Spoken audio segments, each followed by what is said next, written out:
Data milk ॲपमध्ये किरकोळ दूध विक्री कशा प्रकारे करायची ते आता आपण बघणार आहोत. मेन मेनूवरील असणारं दूध विक्री या बटनवरती टॅप करायचं आहे. त्यानंतर डेट सिलेक्ट करून सकाळ किंवा संध्याकाळ सिलेक्ट करायचे आहे. त्यानंतर कोड नंबरमध्ये कोड टाकून एंटर करायचं आहे.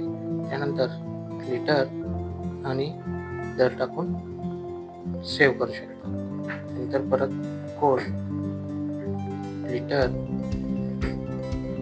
दर,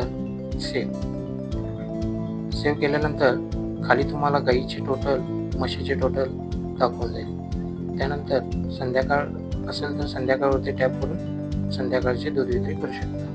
आता दूध विक्रीचे रजिस्टर बघण्यासाठी मेन मेनूवरती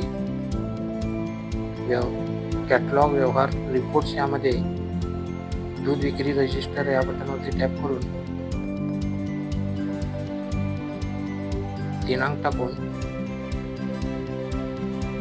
कोड नंबर टाकायचा आहे. त्यानंतर व्ह्यू रिपोर्ट या बटनवरती टॅप करायचा आहे.